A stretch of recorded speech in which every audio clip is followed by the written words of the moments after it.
This is one of a series of dialogues between J. Krishnamurti, David Bohm, Rupert Sheldrake, and John Hidley. The purpose of these discussions is to explore essential questions about the mind. What is psychological disorder, and what is required for fundamental psychological change? J. Krishnamurti is a religious philosopher, author, and educator who has written and given lectures on these subjects for many years. He has founded elementary and secondary schools in the United States, England, and India. David Bohm is professor of theoretical physics at Birkbeck College, London University in England. He has written numerous books concerning theoretical physics and the nature of consciousness. Professor Bohm and Mr. Krishnamurti have held previous dialogues on many subjects. Rupert Sheldrake is a biologist whose recently published book proposes that learning in some members of a species affects the species as a whole. Dr. Sheldrake is presently consulting plant physiologist to the International Crops Research Institute in Hyderabad, India. John Hidley is a psychiatrist in private practice who has been associated with the Krishnamurti School in Ojai, California for the past 6 years. The first 3 dialogues have focused on various processes of self-identification and their effects. The need for psychological security has been discussed as growing out of a basic division in which the contents of consciousness appear to be separate from consciousness itself. Today's discussion begins with the importance of attention. What is analysis? And what is observation? Good. In analysis, there is the analyzer and the analyzed. And so there is always that difference maintained. Mm-hmm. Where there is difference, there must be conflict. Division. Yeah.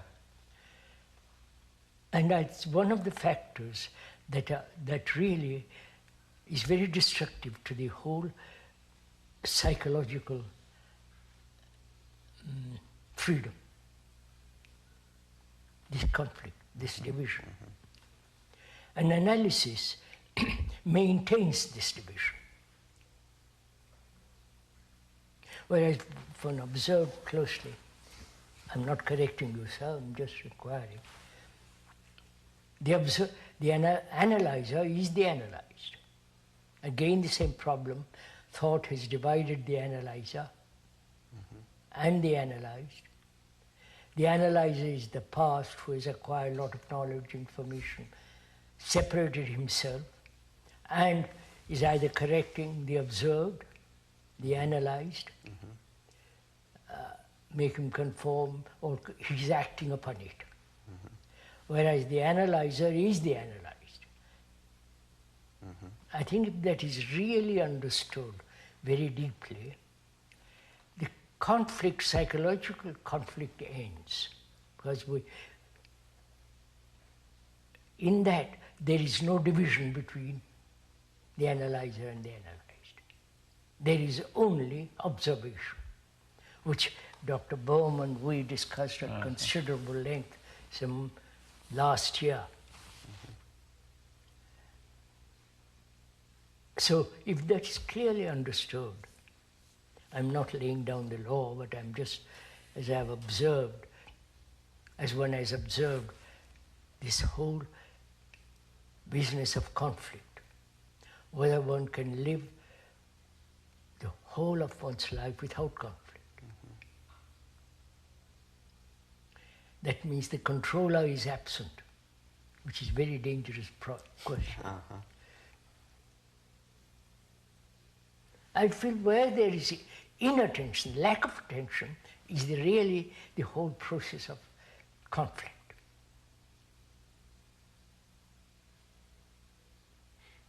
Yes, I can see that if both sides saw this with the utmost clarity.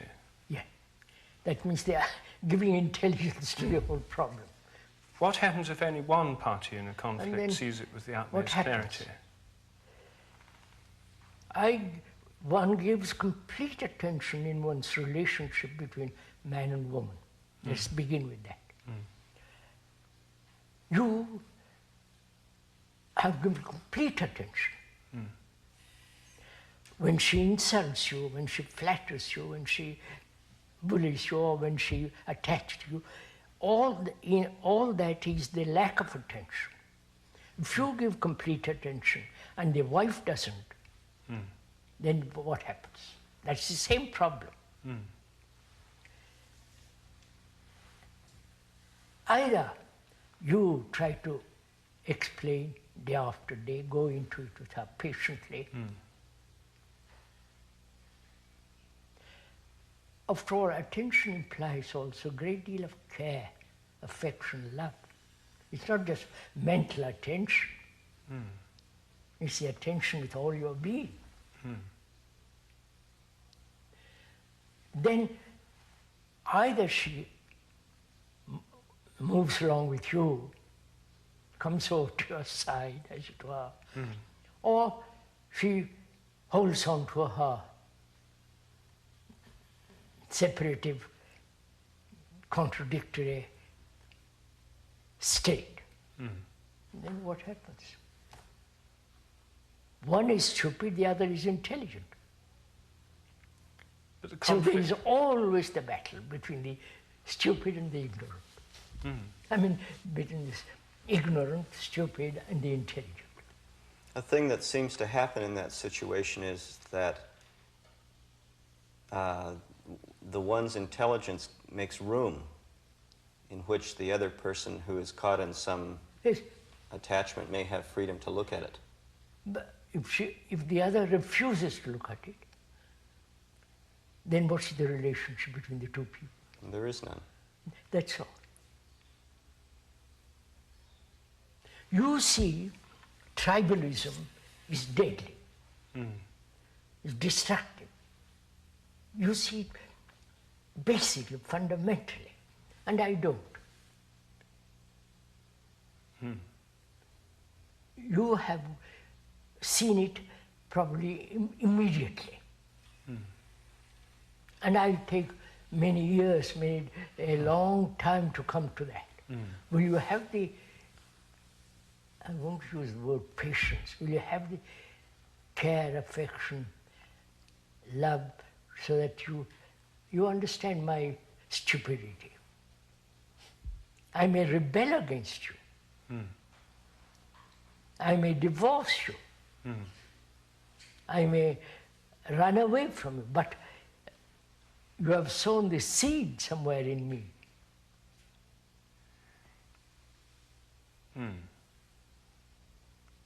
But that does happen, doesn't it, really, in life? Yes. You said something that interests me here. You said that if you have seen it immediately, and the other person may take a long time to come to seeing it. Yes. And it seems like in this attention that you're talking about, perception is immediate. Of course. It isn't built up out of... Oh, no, then it's not perception. Well, that may be part of the reason the other person is having difficulty seeing it, is that they want it to be proved to them. You see, conditioning is destructive. And I don't. Yes. What's our relationship between us two? It's very difficult to communicate with each other. Yeah. Verbally or with care, it's very difficult. Because you won't know what I'm talking about. No, and also I'm resisting you all the time. I'm defending myself. You're defending what you think you what see. What I think is right. Yeah. What I think is, I've been brought up as a Hindu or a British or a German or a Russian, whatever it is, and I see the danger of letting that go. I might lose my job. Yeah. People say I'm little-minded. People might say, but I depend on public opinion, so I'm frightened to let go. So I stick to it. Then what is your relationship with me? Have you any relationship? No. No, I question whether you have no relationship. I can tell you what I see. Yes, but if you have love for me, real, not just words. Attachment and sex and all that business, if you really care for me, you cannot lose that relationship. I may run away, but you have the feeling of relationship. I don't know if I'm conveying what I'm... In other words, I don't just say, well, I see it and you don't, and if you're not going to listen, the heck with you. No.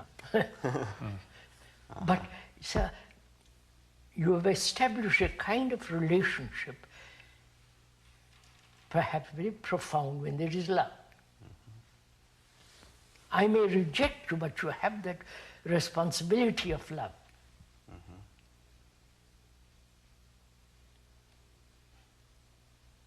Not only to the particular person, but to the whole of humanity. What do you say, sir, about all this? Well, I can't say a great deal more. I think that this care and attention are the essential points, and for example, in the question of the observer and the observed, or the analyzer and the analyzed, the reason why that separation occurs is because there has not been enough attention. Attention, that's what I'm saying. So that one has to have that same attitude even in looking at one's own psychological problems. An attitude of care. Care and attention to what's going on. You see, one starts to analyze by habit, right? And one might condemn that, for example. That would not be the right attitude. But one has to give care and attention to exactly what is happening. In that, just as in relationship with people, right? And it's because that there was no attention, and not the right kind of attention, that division arose in the first place and was sustained, right? But it's possible to have perhaps this kind of attention towards people that we know, wives, children, friends, etc. But what about people we don't know? I mean, most of us have never met any Russians, for example, and we feel, many of us, there's this terrible fear of Russia and Russian nuclear weapons and the Russian threat and all the rest of it. And so it's very easy to think, well, we've got to have all these bombs and so on because the Russians are so terrible. And we can think all these things about the Russians, we've never met them. So how do we have attention to enemies or imagined enemies that we don't know? What is an enemy? Well, is there such thing as an enemy? Well, there are enemies in the sense that there are people who disagree with you, who who have definite idealistic, ideological differences. Well, they're usually people who are afraid of us. I mean, the Russians are afraid of us, and we're afraid of them. And because they're afraid of us, they're in the position of being our enemies. Because we are still thinking in terms of tribalism. Yes, certainly. Suppose you and I move out of that. I'm Russian. You are English or British or German or French. I despise this sense of tribalism. What's my relationship then with you? Well, we can I'm not Russian then. No. I'm a human being with all my psychological problems. And you are another human being with all your psychological problems. We are human beings, not labels. Of course, the Russians may reject this, you see. That is, suppose we're in this situation. We are in it. And the Russians will reject us, right? Then we have to, then what's the next step? Right? So what shall we do? You see,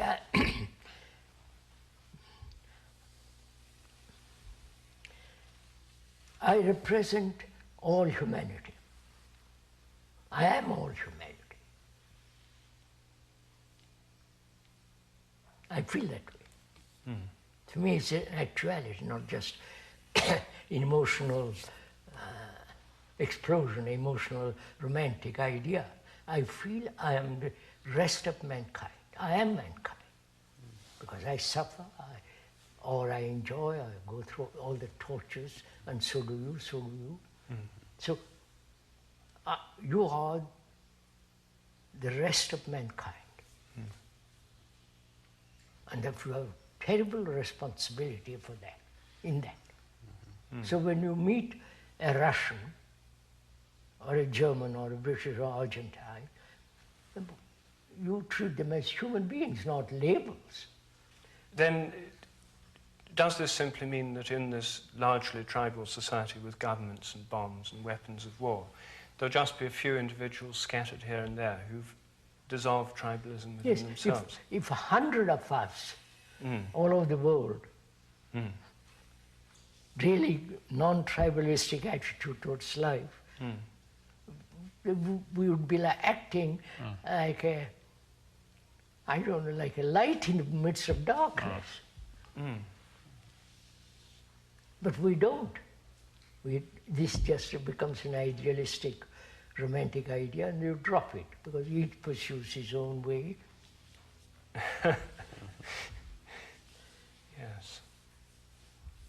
So I think we ought to differentiate between attention and concentration.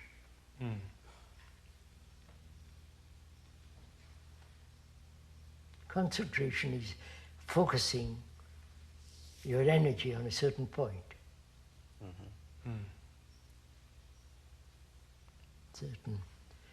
And attention,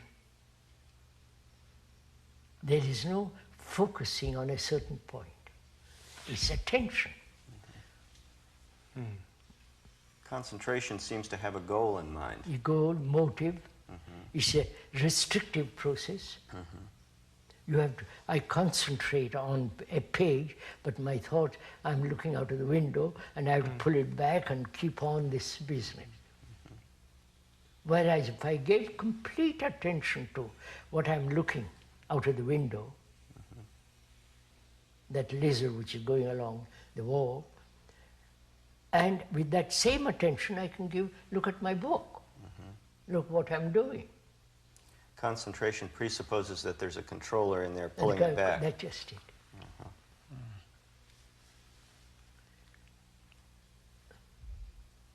But then, if there's no controller of the attention is simply a response to whatever the present circumstances are. You insult me. I'm attentive. There's no recording that insult.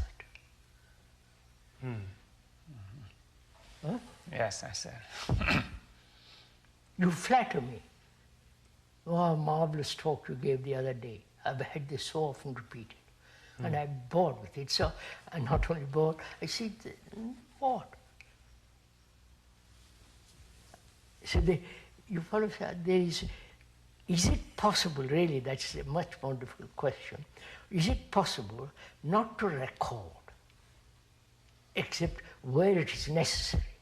It's necessary to record when you are driving, to learn how to drive.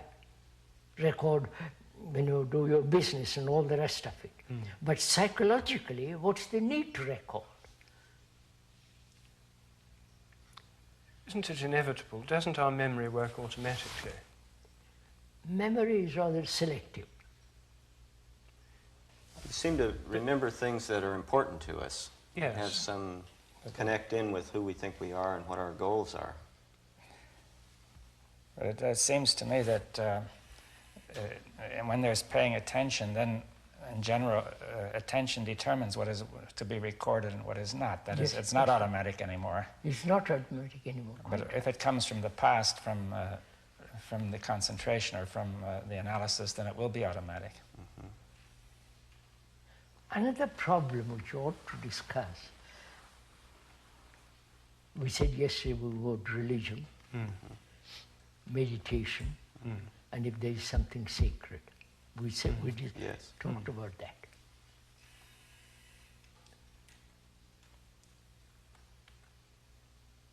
Is there anything sacred in life? Not thought creating something sacred and then worshipping that sacred, which is absurd.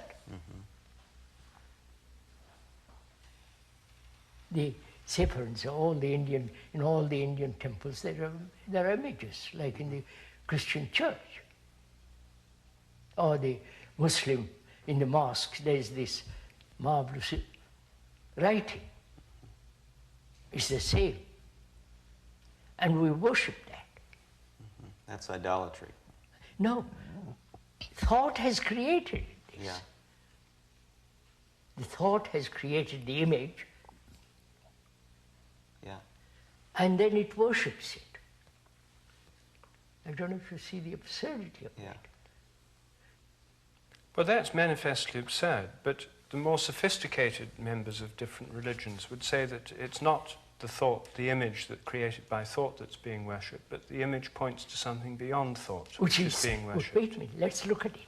That is the symbol. We know symbol is not the real, but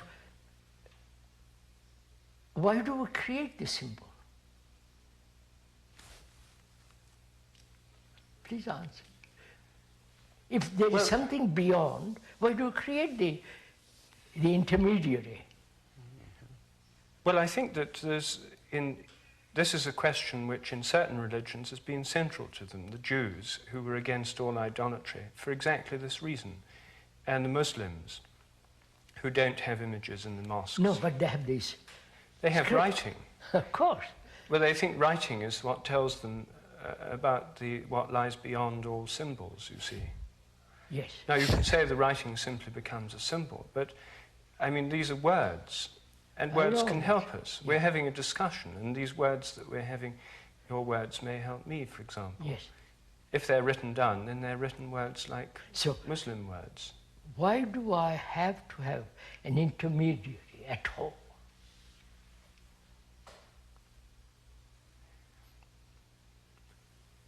Because I think I'm here and it's over there and I don't have it. I need some way to get there. No, you're not answering my question. Is it that you, the intermediary, understand or realized or found truth or whatever it is, and therefore you're telling me about it? Well, maybe I've seen something and I want to tell you about it. Yes, tell me about it. But why do you make yourself interpreter? Why do you become the intermediary between that, I don't know what that is, and me, who's ignorant, who's suffering? Why don't you deal with my suffering rather than with that? I think that will deal with your suffering. If I can get you to... That has been, sir, that has been the old trick of all the priests in the world.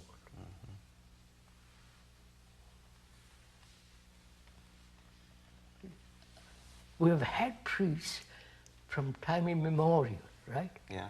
But you haven't released my freedom, my sorrow. I'm still suffering after 1,000,000 years. Yeah. What for? Help me to get rid of that. Help me to be free without fear, then I'll find out. Is it that you want position, power, status, like the rest of the world? Yeah. Now this is really quite serious. I think, if we try to give the priest the most favorable interpretation, that they may have considered, and at least the best among them, that there's a kind of poetic imagery that people may use to point to something beyond that in a communication. And they're trying to point to this sacred, which we were talking about. That's perhaps the way they would look at it. Now, would you say that would make no sense, to have a poetic image to point to the sacred? But, sir, why don't you help me to see what is happening to me? Yes, that's your point. Don't point to the sacred right away, but look at this help first. Me to be free of it, then I'll walk. Yes, I understand that. Yeah. We have never talked, nobody has gone into this like that. Always God, some savior, some Brahmana, and so on, so on.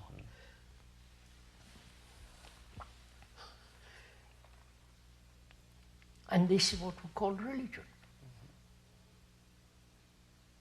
All the rituals are invented by thought. marvelous architecture by thought. All the things inside the churches, temples, mosques are created by thought. And having thought created, then thought worships it. But thought is not sacred. Yeah, I see that. So you're saying, is it possible to put a stop to thought? Thought. Is it possible? And thought is the thing that gets in the way by creating the images, Of course. which we take for something really valuable. I'll start out looking for something sacred. Yeah. You come along and say, I'll tell you all about it. Then you begin to organize it. And it's all gone. By then it's finished. Then I just stay within thought. That's all I have. So, if we reject or understand that thought is not sacred, there's nothing holy about thought. But thought thinks that what it has created is holy. Right, sir? Right. Would you also add that, just for the sake, that time is not sacred? I mean, Time is nothing not, in time. of course People not. would Tomorrow say is that. not Right? sacred. Or they always say only the eternal is sacred, right? But to find out what is eternity, that's what time must stop. But we get into a real subtle place here, because you have said things like absolute attention Yes. dissolves the self. Then absolute attention can become a thought. Idea of it, yes. Yeah, the idea of it. So we may go the route of creating the idea. That seems So to always be the danger. You make a statement, Yeah. absolute attention. I don't capture the depth of your meaning, what is implied. What you have gone into it, and you can say that, absolute attention. I hear it and make it into an idea, and then I pursue the idea. That seems to be the process. That's what we do all the time. Yes. So it's gone. Idea is not what you said. What But we you don't- said had depth in it. But had we some- don't know that we're pursuing an idea. We Huh? think that we don't realize at the time that we're pursuing an idea. Of course not. Because I'm used to this reducing everything into abstract ideas.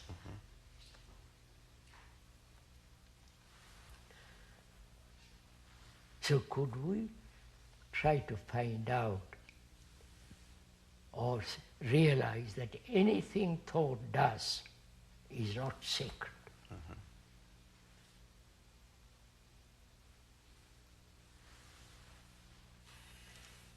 That seems self-evident to me. All right, if that's self-evident. All the religions as they are now, there is nothing sacred. Right? No, there's nothing sacred in itself in the words or the buildings or the so on. But in a sense, all these religions are supposed to point beyond themselves. Yes.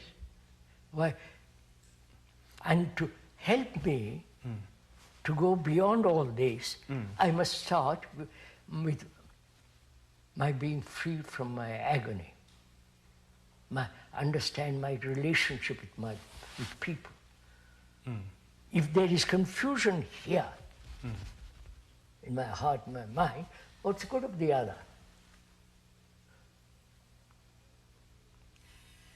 I'm not materialistic. I'm not anti the other, but I say, look, I must start where I am. To go very far, I must start very near. I am very near. So I must understand myself. I'm the rest of humanity. I am not an individual. I know. So there's the book of humanity in me. I am that book. If I know how to read it from the beginning to the end, then I can go, then I can find if there is a possibility, if there is real something that is immense, sacred. But if you are all the time saying, look, there is that, that will help you. I see it hasn't helped me. We've had these religions for millions of years. That hasn't, on the contrary, you have distracted from what is.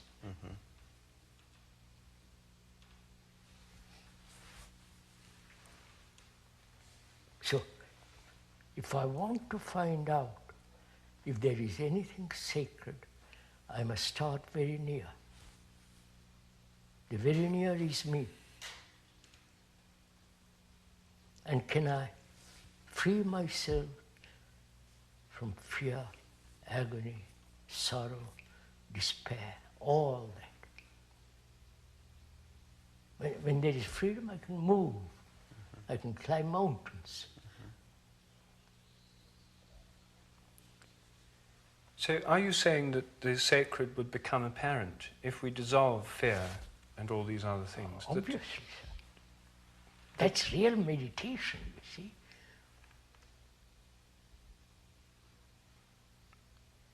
Through attention to what is really happening in us. Yeah, that's it.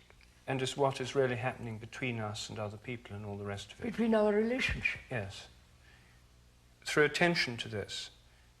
Attention, and we've discussed too with Dr. Bohm some time ago, having an insight into the whole movement of the self. Which is not a remembrance. Insight is total perception of what you are.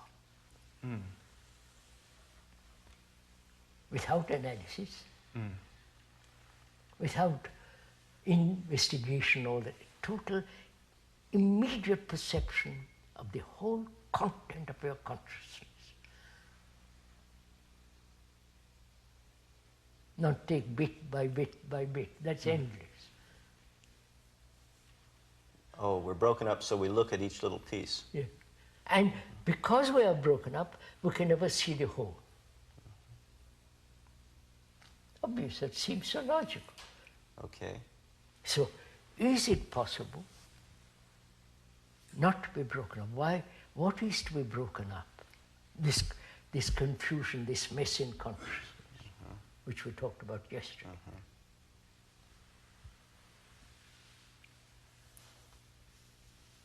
You see, nobody wants to go so deeply into all this, right, sir?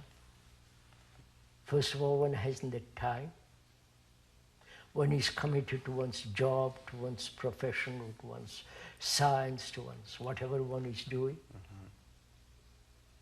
And you say, please, this is too difficult or too abstract, not practical. That's the word they all use. As though all this, what you are doing, all is terribly practical.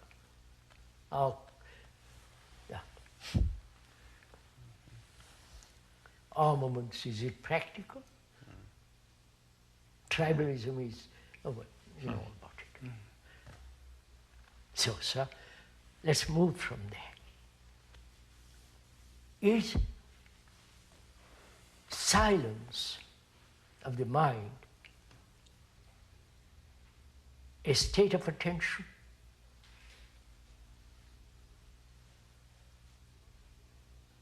Or is beyond attention? I don't know if I'm...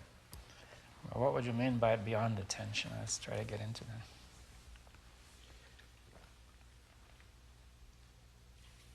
that. Is inattention, is there...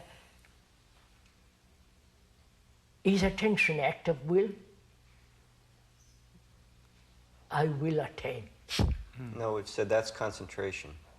Yeah. But so I'm asking you, is there, where there is attention, is there any kind of effort?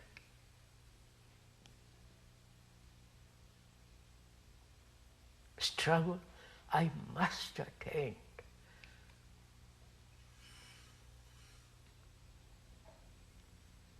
No. What is attention? Let's go into a little bit. What is attention? In which is the word diligent is implied inattention, to be diligent, not negligent. What does diligent mean? Careful. You mean careful? Care, to be very precise. Diligent. What? The literal meaning is taking pains. Pain, that's right. Taking pain, which is to care, to have affection, to do everything correctly, orderly, not repetitive.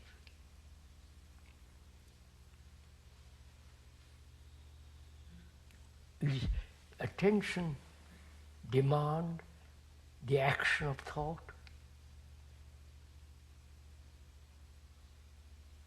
Well, it doesn't demand the action of analysis in the way you've explained it. Certainly. And insofar as thought is analytical, it doesn't demand that. And it doesn't demand the action of will insofar as will involves a separation, an attempt to, by one part of the mind, to force another part to do something else. And it doesn't imply any sense of going anywhere or becoming anything, because that is something leads one out of the present. That's right. You can't become attentive. But in the act of attention... Just see what is implied in it. You can't become attentive. That means in attention there is no time. Becoming implies time. Yes. In attention there is no time. Therefore, there is not the result of thought. Yes.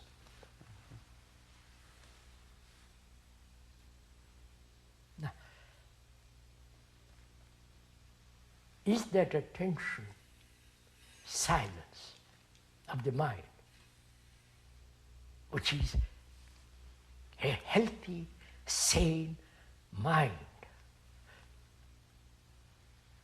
uncluttered, unattached, unanchored, free mind, which is the healthiest mind.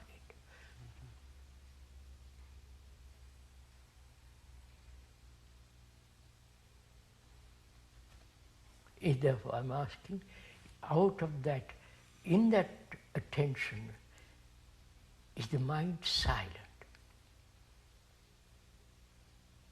There is no movement of thought.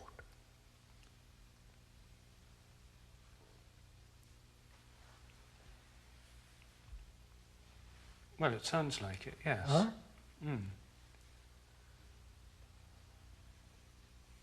It sounds like a state of being rather than a state of becoming, because it's not going anywhere or coming from anywhere. When you say being, what does that mean? Being what? Well, being what it is. It's not being something else. No, what does that mean, being? Are you putting being as an opposite of becoming? Yes. And then, the opposite has its own opposite. Well, by being, I simply mean a state which is not in a process of going somewhere else in time. Which means non-movement. I suppose so. Well, you could say that, yes. Huh? Non-movement. If you say what you mean by movement, that it doesn't mean it's static to say it's No, movement. it's dynamic. Dynamic, but you say it's a little difficult. There is no moving from here to there. But there is another kind of movement, perhaps. That's what I want to go into. If you use the word being without movement, it is without thought, without time, which is the movement which we know, but the other has its own dynamism, its own movement, but not this movement, the time movement, thought movement. Is that what you call being?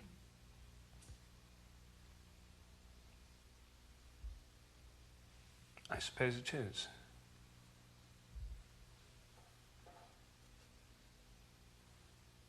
is that being silent for us. We have various forms of silence, right? Yes. I mean, it may not be silent in the sense of soundless. I'm using the word silence in the sense without a single movement of thought. Oh, well, in that sense it must be silent, almost by definition. Yes. So, has my mind, the mind, has it stopped thinking? Has it not stopped thinking? Has thought found its own place and therefore it's no longer moving, chattering, pushing around? Because there is no controller. You follow?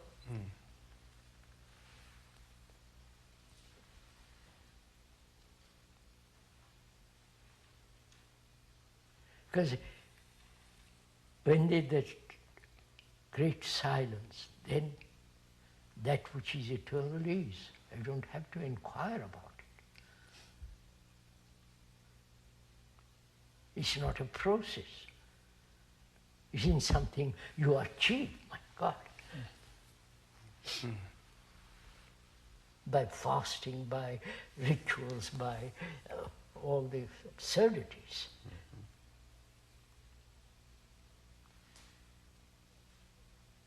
So you hear that. Yes. You hear X saying that. What value has it? Value in the sense, what do you do with it?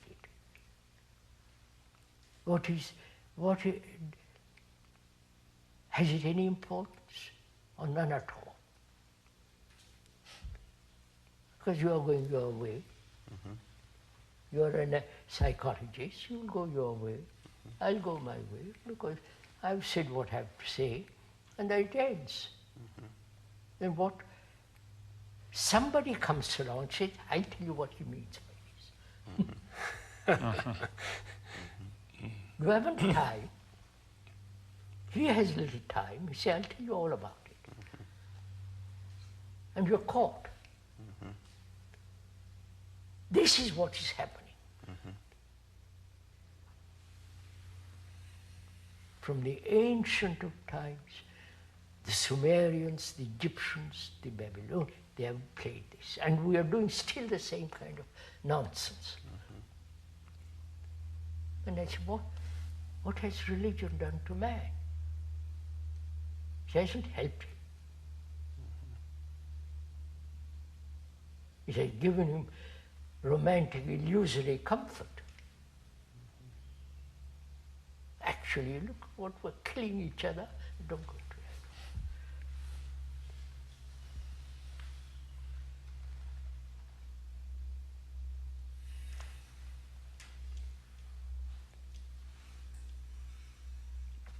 that. So, let's begin. What is a healthy mind?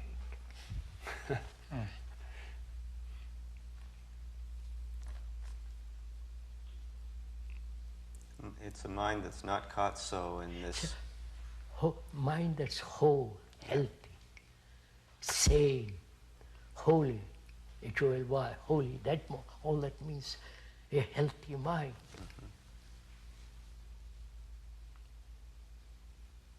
That's what we started discussing. Yeah. What is a healthy mind? The world is so neurotic. How are we going to tell you as an analyst, as a psychologist, how are we going to tell people what's a healthy mind? Nobody's going to pay attention. They'll listen to the tape, to television, see what they'll agree, but they'll go on their own way. So what do we do? How do we, first of all, do I have a healthy mind? Or is it just a lot of pictures, words, images, and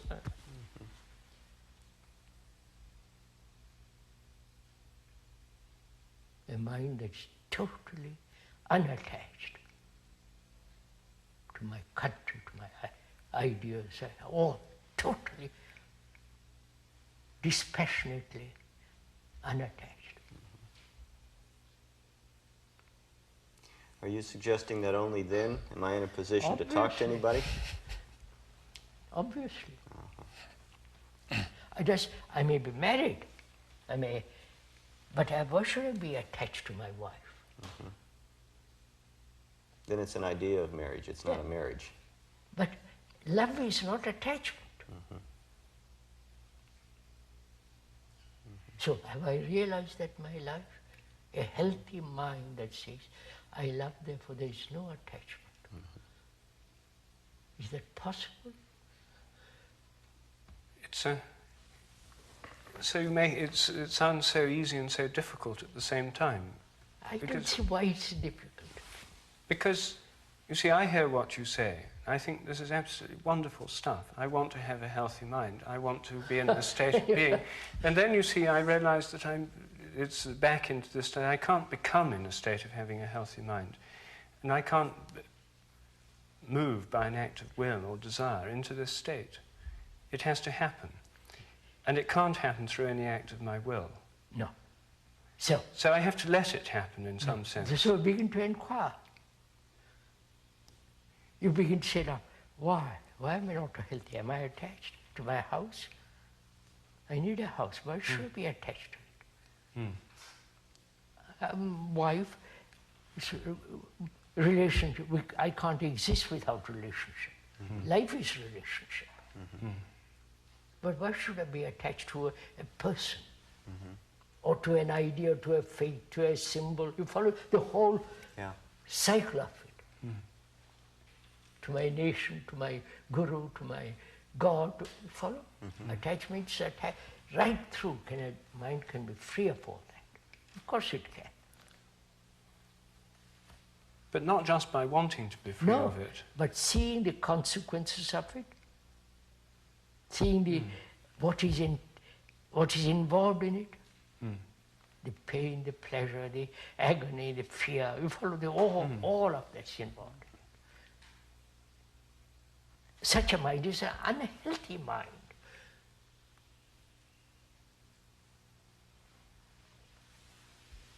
Yes, but one can even agree with that. One can even see it. One can even see the movements of one's attachments. One can even see the destructive consequences of all this. But that doesn't in itself seem automatically to dissolve No, of course not. So it brings into quite a different question, which is, so do you hear it or merely with your sensory ears, or do you really hear it? You understand my question? Yes. Is it just casual, verbal, sensory hearing, or hearing at depth?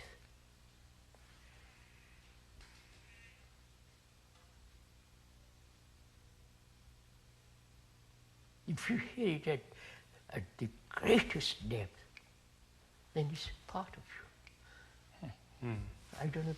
Yeah, well, I think generally one doesn't hear it at the greatest depth, and something is stopping it. You see that all the conditioning. And also probably we don't want to hear it. Well, but the conditioning makes us not want to hear it. That we're unwilling to do so. How can I say to my wife, I love you, but I'm not attached? She'll say, what the hell are you talking about?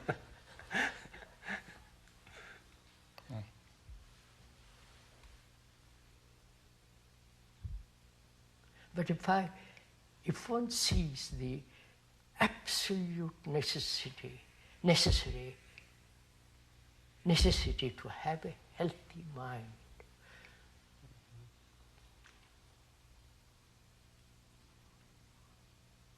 and the demand for it, not only in myself, but in my children, my society. But you don't mean by that going around demanding of myself and other people that they be healthy. I demand in myself. I ask, why is not my mind healthy? Why is it neurotic?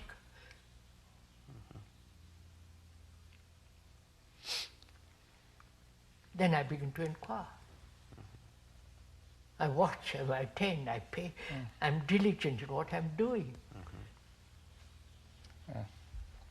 It seems to me that you said we must have to see the absolute necessity of a healthy mind, but I think we've been conditioned to the absolute necessity of maintaining attachment. Right? No, that's what we feel, right?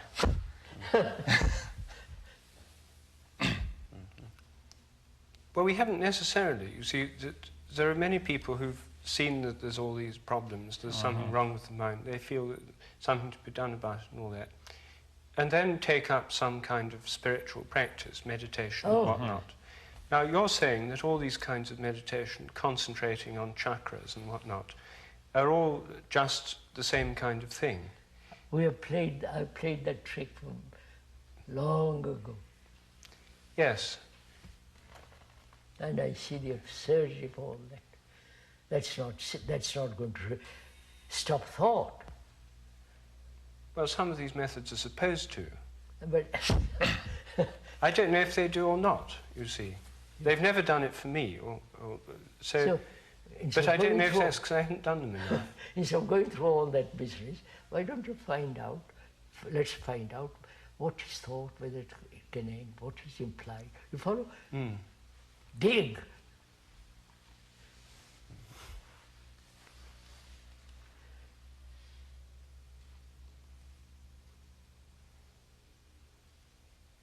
So at the end of these 4 discussions, have you got healthy minds?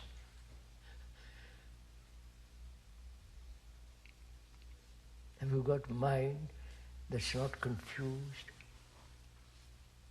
groping, floundering, demanding, asking, investing? Oh, you follow, sir? God, what a business to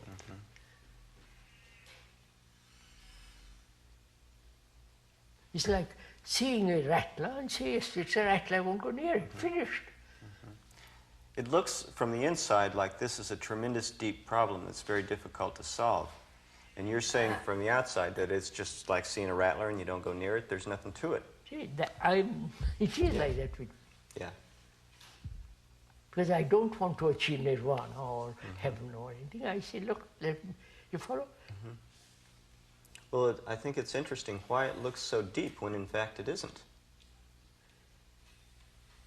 No, sir, we're also very superficial. Right? And that seems to satisfy us.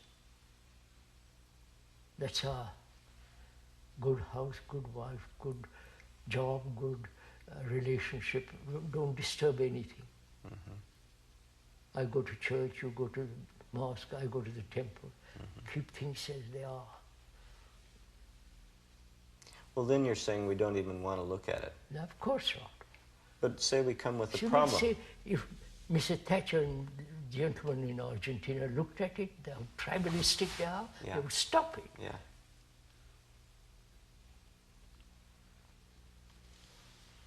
But they don't, because the public doesn't want it. British, you follow? Yeah. We are educated to be cruel to each other. I don't go to.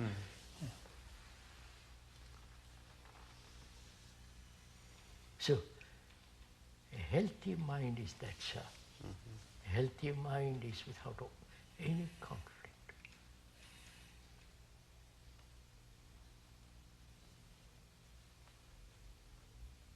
And that's why then it is a holistic mind. And then there's a possibility of that which is sacred to be. Otherwise all this is so childish.